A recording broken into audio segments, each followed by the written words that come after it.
दोस्तों, एक नई सीरीज लेके आपके सामने आए हैं। इसके तहत हम मोहनदास करमचंद गांधी यानी महात्मा गांधी की जीवनी को आपके सामने प्रस्तुत करना चाहते हैं। इसे जाहिर है कि कई चरणों में प्रस्तुत करना होगा और यह एक लंबी प्रक्रिया है, तो हम इसे एपिसोड के रूप में प्रस्तुत करेंगे।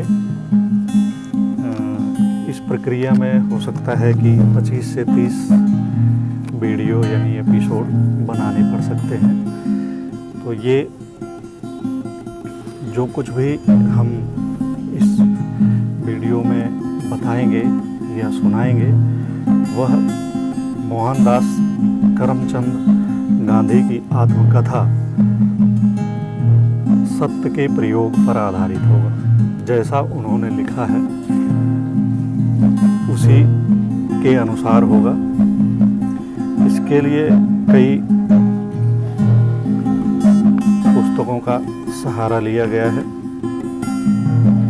तो उनकी आत्मकथा के पहले चरण को प्रस्तुत करते हैं, जो कि जाहिर है कि उन्होंने अपने जन्म काल से शुरू किया है, जिसमें वह अपने परिवार के बारे में बताते हैं।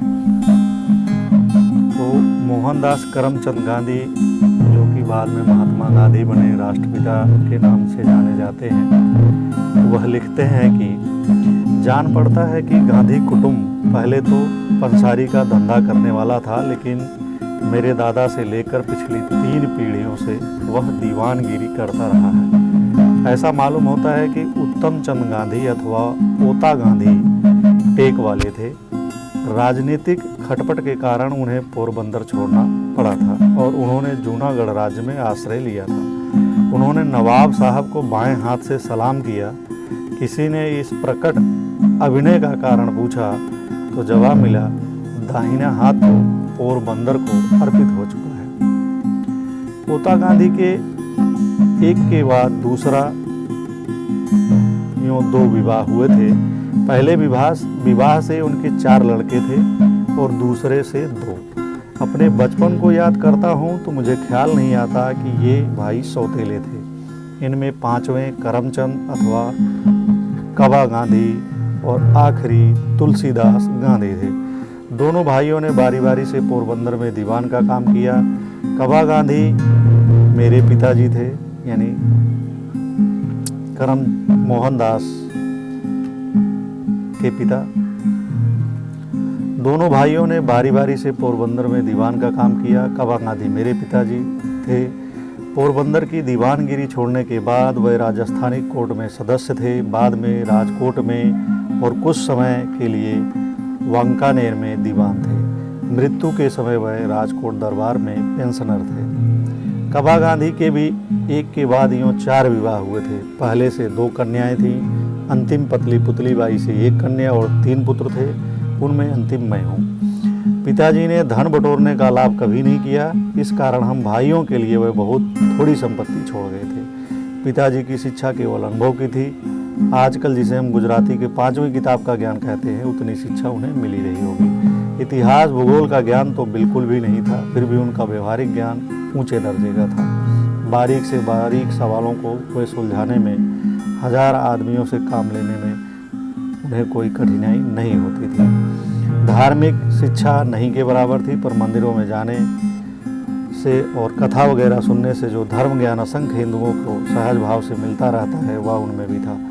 आखिर के साल में एक विद्वान ब्राह्मण की सलाह से, जो परिवार के मित्र थे, उन्होंने गीता पाठ शुरू किया था और रोज पूजा के समय वे थोड़े बहुत श्लोक ऊंचे स्वर में पाठ किया करते थे।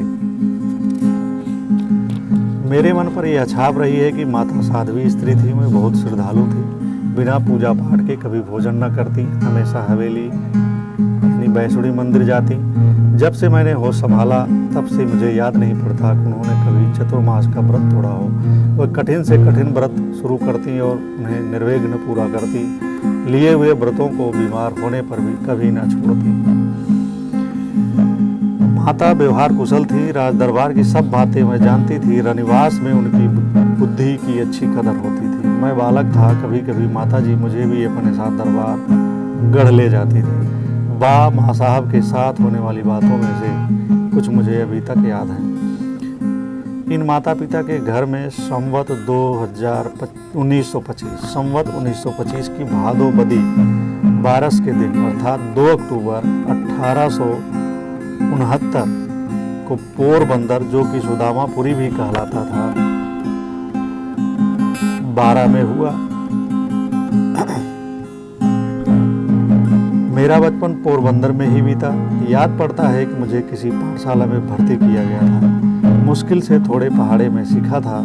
मुझे सिर्फ इतना याद है कि मैं उस समय दूसरे लड़कों के साथ अपने शिक्षक को गाली देना सीखा था और कुछ याद नहीं पड़ता। इससे मैं अंदाजा लगाता हूँ कि मेरी बुद्धि मंद रही होगी और स्मरण शक्ति काफ़ी कमज़ोर। पोरबंदर से पिताजी राजस्थानी कोर्ट के सदस्य बनकर राजकोट गए। उस समय मेरी उम्र लगभग 7 साल रही होगी। मुझे राजकोट की ग्रामशाला में भर्ती किया गया। इस शाला के दिन मुझे अच्छी तरह याद हैं, शिक्षकों के नाम भी याद हैं। पोरबंदर की तरह यहाँ की पढ़ाई के बारे में भी जानने लायक कोई खास बात नहीं है।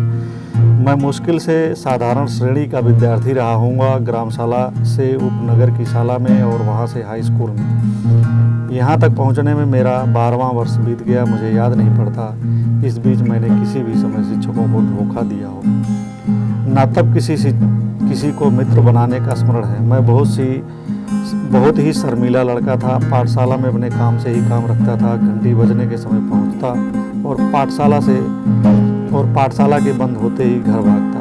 भागना शब्द मैं जानबूझकर लिख रहा हूँ क्योंकि किसी से बातें करना मुझे अच्छा ना लगता था। साथ ही यह डर भी रहता कि कहीं कोई मेरा मजाक न उड़ाए। हाई स्कूल के पहले ही वर्ष की परीक्षा के समय की एक घटना उल्लेखनीय है। शिक्षा विभाग के इंस्पेक्टर जाइल्स विद्यालय का निरीक्षण करने आए थे। उन्होंने पहली कक्षा के विद्यार्थियों को अंग्रेजी के 5 शब्द लिखाए। उनमें एक शब्द केटल था। मैंने उसके हिज्जे गलत लिखे थे। शिक्षक ने अपने बूट की नोक मारकर मुझे सावधान किया, लेकिन मैं क्यों सावधान होने लगा मुझे यह ख्याल ही नहीं हो सका कि शिक्षक मुझे पास वाले लड़के की पट्टी देखकर हिज्जे सुधार लेने को कहते हैं। मैंने यह माना था कि शिक्षक तो यह देख रहे हैं कि हम एक दूसरे की पट्टी में देखकर चोरी न करें। सब लड़कों के 5 शब्द सही निकले और अकेला मैं बेवकूफ़ ठहरा। शिक्षक ने मुझे मेरी बेवकूफ़ी बाद में समझाई, लेकिन मेरे मन पर उनके समझाने का कोई असर नहीं हुआ। मैं दूसरे लड़कों की पट्टी में देखकर चोरी करना कभी सीख न सका। इसी समय के 2 और प्रसंग मुझे हमेशा याद रहे हैं। साधारणतः पाठशाला की पुस्तकों को छोड़कर और कुछ पढ़ने का मुझे शौक नहीं था। सबक याद करना चाहिए, उलाहना सहा नहीं जाता। शिक्षक को धोखा देना ठीक नहीं, इसलिए मैं पाठ याद करता था, लेकिन मन अलसा जाता। इससे अक्सर सबक कच्चा रह जाता। इसी हालत में दूसरी कोई चीज़ पढ़ने की इच्छा क्यों कर होती। किंतु पिताजी की खरीदी हुई एक पुस्तक पर मेरी दृष्टि पड़ी। नाम था श्रवण प्रत शक्ति नाटक। मेरी इच्छा उसे पढ़ने की हुई और मैं उसे बड़े चाव से पढ़ गया। उन्हीं दिनों शीशे में चित्र दिखाने वाले भी घर घर आते थे। उनके पास मैंने श्रवण का वह दृश्य भी देखा जिसमें वह अपने माता पिता को कांवर में बैठाकर यात्रा पर ले जाता है। दोनों चीज़ों का मुझ पर गहरा प्रभाव पड़ा। मन में इच्छा होती कि मुझे भी श्रवण के समान बनना चाहिए। श्रवण की मृत्यु पर उसके माता पिता का विलाप मुझे याद है। उस ललित छंद को मैंने बाजे पर बजाना भी सीख लिया था। मुझे बाजा सीखने का शौक था और पिताजी ने एक बाजा दिला भी दिया था। इन्हीं दिनों कोई नाटक कंपनी आई थी और उसका नाटक देखने की इजाज़त मुझे मिली थी। हरिश्चंद्र का आख्यान था। उस नाटक को देखते हुए मैं थकता ही न था।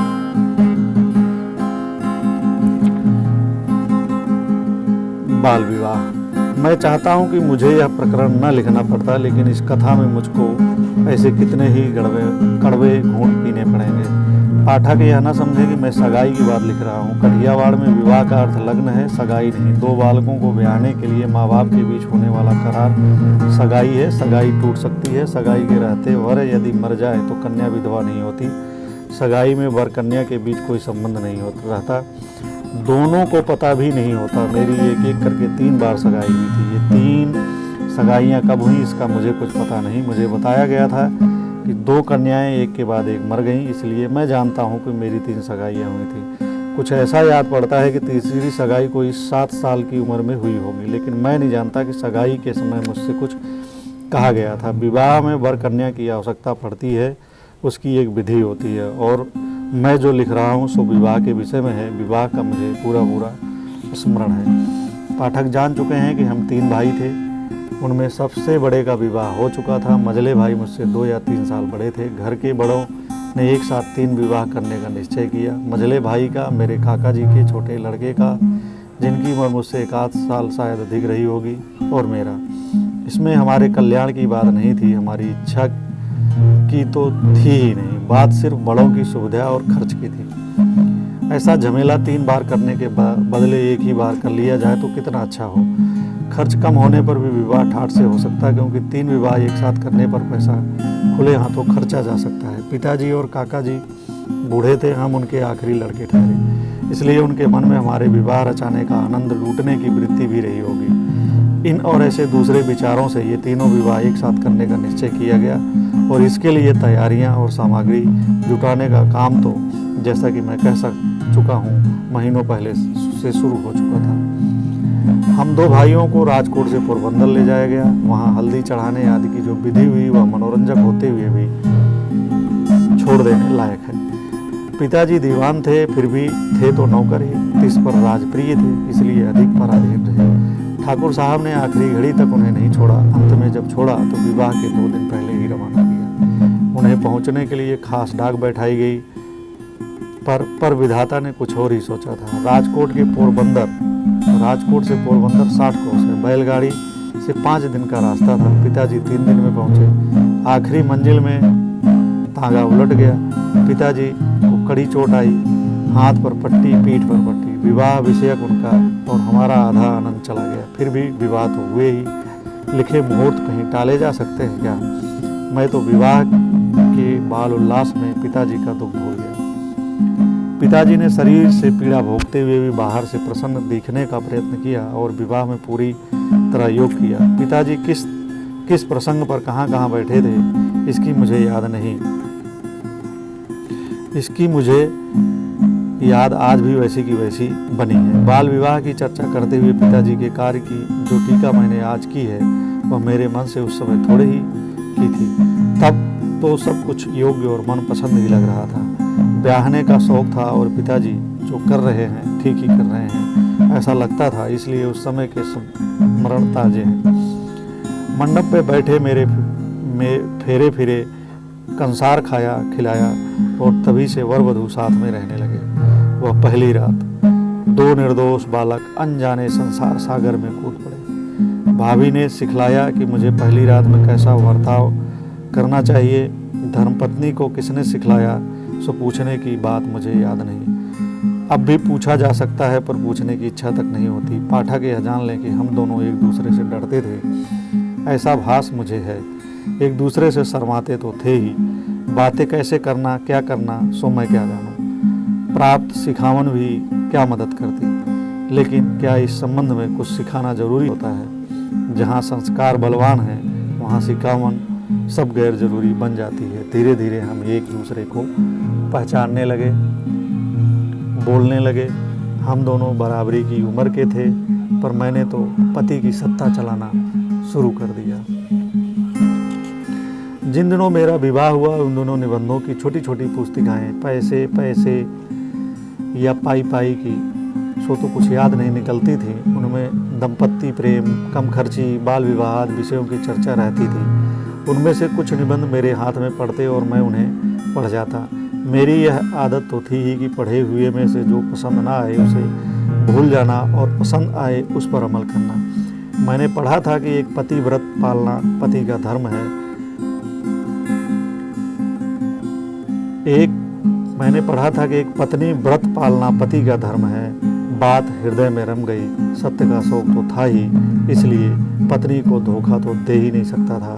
इसी से यह भी समझ में आया कि दूसरी स्त्री के साथ संबंध नहीं रहना चाहिए। छोटी उम्र में एक पत्नी व्रत के भंग की संभावना बहुत कम ही रहती है। पर इन सद्विचारों का एक बुरा परिणाम निकला। अगर मुझे एक पत्नी व्रत पालना है तो पत्नी को एक पति व्रत पालना चाहिए। इस विचार के कारण मैं ईर्षालु पति बन गया।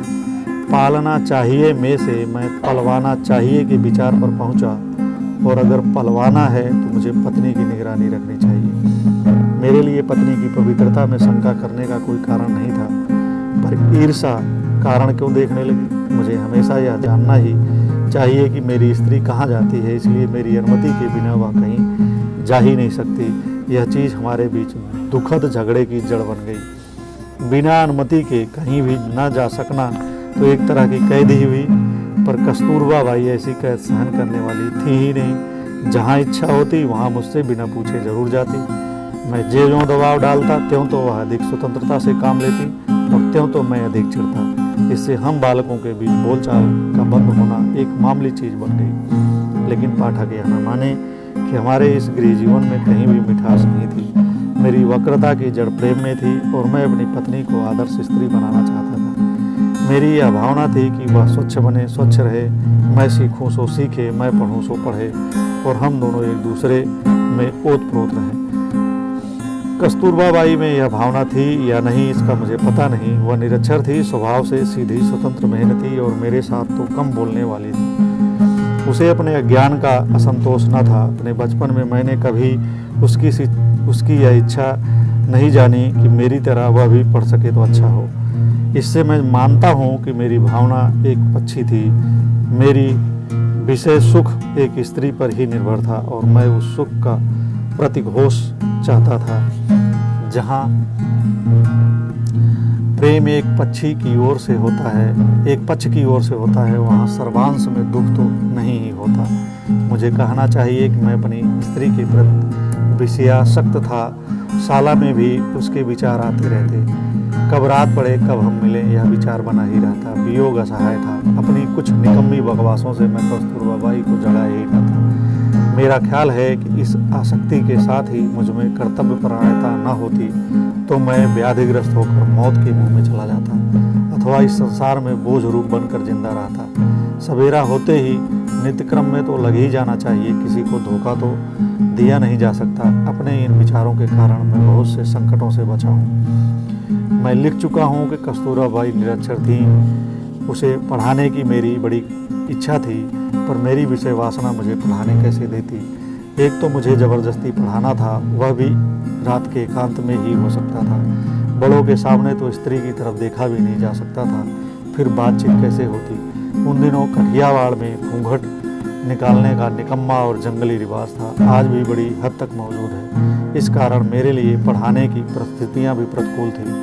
अतएव मुझे यह स्वीकार करना चाहिए कि जवानी में पढ़ाने के जितने प्रयत्न मैं किए वह सब लगभग निष्फल हुए। जब मैं विषय की नींद में से जागा तो सार्वजनिक जीवन में कूद चुका था, इसलिए अधिक समय देने की मेरी स्थिति नहीं रही थी। शिक्षक के द्वारा पढ़ाने के मेरे प्रयत्न भी व्यर्थ सिद्ध हुए। यही कारण है कि आज कस्तूरबाई की स्थिति मुश्किल से पत्र लिख सकने और साधारण गुजराती समझ सकने की है। मैं मानता हूँ कि अगर मेरा प्रेम विषय से दूषित न होता तो आज वह एक विदुषी स्त्री होती।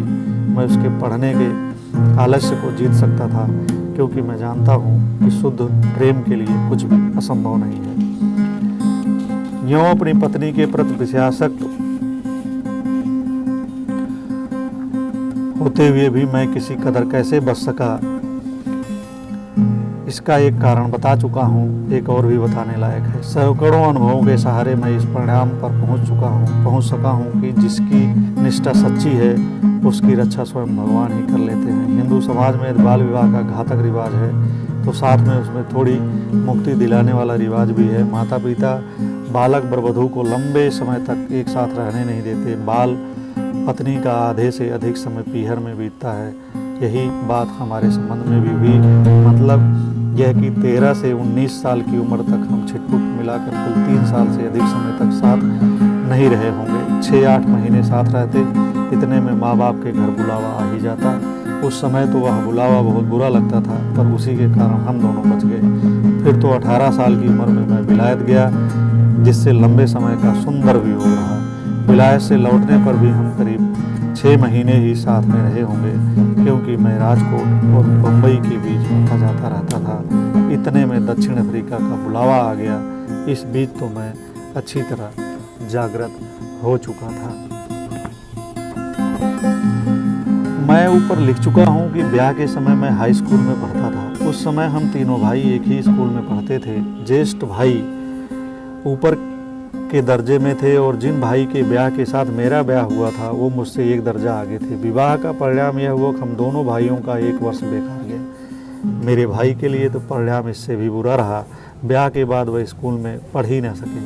कितने नौजवानों को ऐसे अनिष्ट परिणाम का सामना करना पड़ता होगा, भगवान ही जाने। विद्याभ्यास और विवाह दोनों एक साथ तो हिंदू समाज में ही चल सकते हैं। मेरी पढ़ाई चलती रही।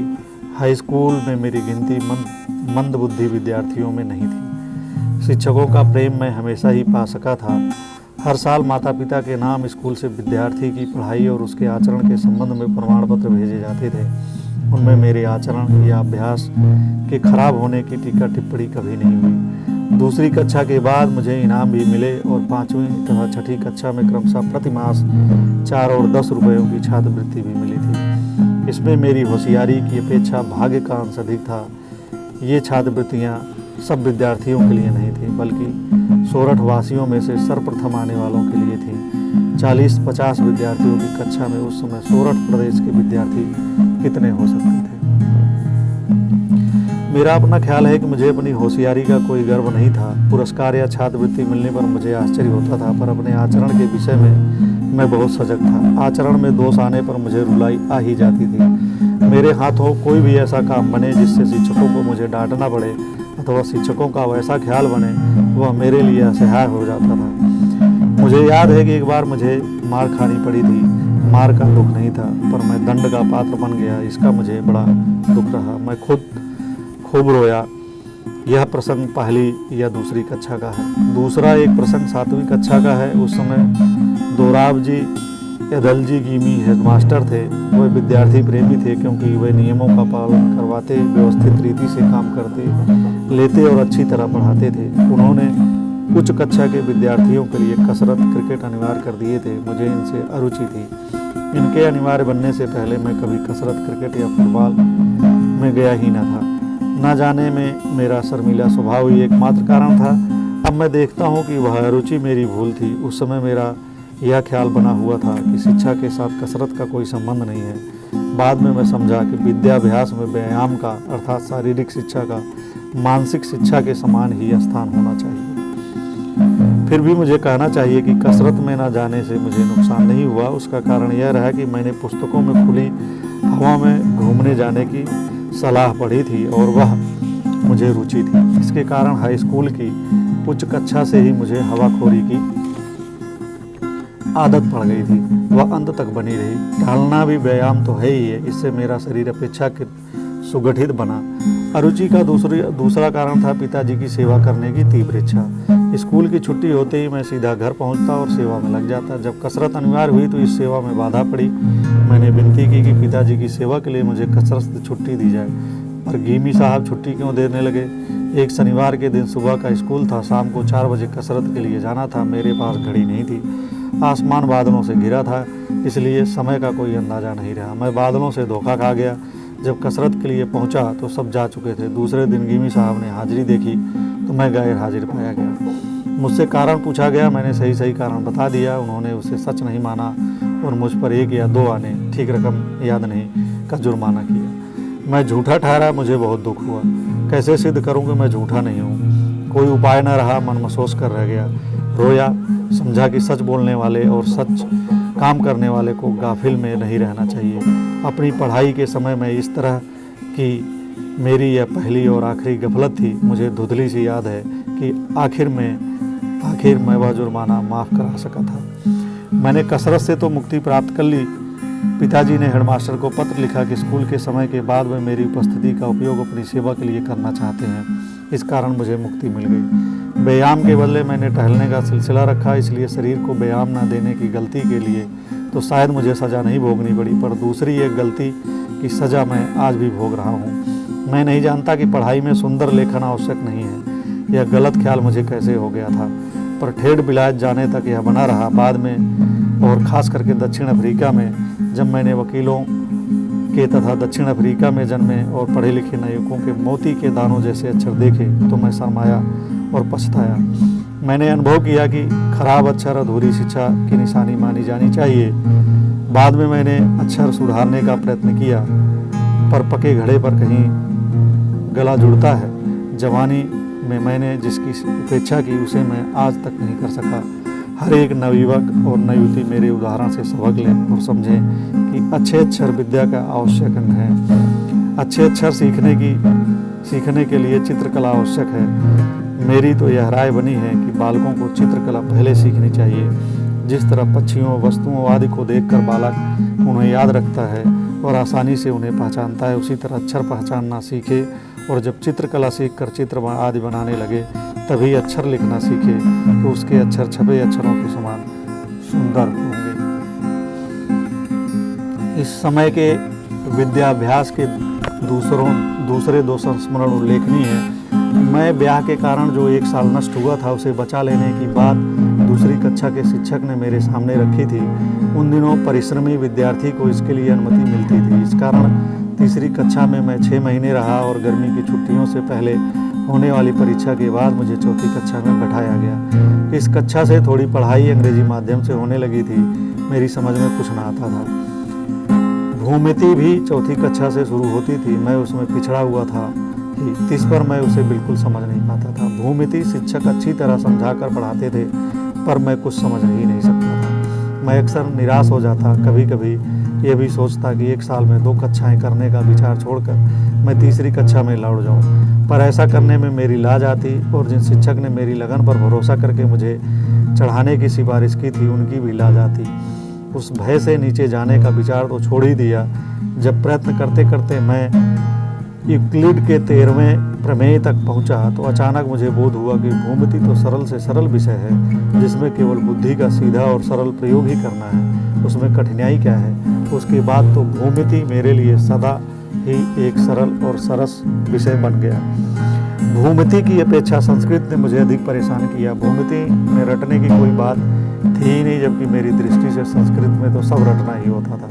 यह विषय भी चौथी कक्षा में शुरू हुआ था। छठी कक्षा में मैं हारा। संस्कृत शिक्षक बहुत कड़े मिजाज के थे। विद्यार्थियों को अधिक सिखाने का लोभ रखते थे। संस्कृत वर्ग और फारसी वर्ग के बीच एक प्रकार की होड़ रहती थी। फारसी सिखाने वाले मौलवी नरम मिजाज के थे। विद्यार्थी आपस में बात करते कि फारसी तो बहुत आसान है और फारसी शिक्षक बहुत भले हैं। विद्यार्थी जीवन कितना काम करते हैं उतने से वह संतोष कर लेते हैं। मैं भी आसान होने की बात सुनकर ललचाया और एक दिन फारसी के वर्ग में जाकर बैठा। संस्कृत शिक्षक को दुख हुआ। उन्होंने मुझे बुलाया और कहा, यह तो समझ है कि तू किनका लड़का है। क्या तुम अपने धर्म की भाषा नहीं सीखेगा? मुझे जो कठिनाई हो सो मुझे बता। तुझे जो कठिनाई हो मुझे बता। मैं तो सब विद्यार्थियों को बढ़िया संस्कृत सिखाना चाहता हूँ। आगे चलकर उनमें रस के घूंट पीने को मिलेंगे। तुझे यूँ हारना नहीं चाहिए। तू फिर से मेरे वर्ग में बैठ। मैं शर्माया। शिक्षक के प्रेम की अवगणना न कर सका। आज मेरी आत्मा कृष्ण शंकर मास्टर का उपकार मानती है, क्योंकि जितनी संस्कृत मैं उस समय सीखा उतनी भी ना सीखा होता तो आज संस्कृत शास्त्रों में मैं जितना रस ले सकता हूँ उतना न ले पाता। मुझे तो इस बात का पश्चाताप होता है कि मैं संस्कृत अधिक न सीख सका, क्योंकि बाद में मैं समझा कि किसी भी हिंदू बालक को संस्कृत का अच्छा अभ्यास किए बिना रहना ही ना चाहिए। अब तो मैं यह मानता हूँ कि भारतवर्ष की उस शिक्षा के पाठ्यक्रम में मातृभाषा के अतिरिक्त राष्ट्र भाषा हिंदी, संस्कृत, फारसी, अरबी और अंग्रेजी का स्थान होना चाहिए। भाषाओं की इस संख्या में से किसी को डरना नहीं चाहिए। भाषा पद्धति पूर्वक सिखाई जाए और सब विषयों को अंग्रेजी के माध्यम से सीखने सोचने का बोझ हम पर ना हो तो ऊपर की भाषाएं सीखना ना सिर्फ बोझ रूप ना होगा बल्कि उसमें बहुत ही आनंद आएगा।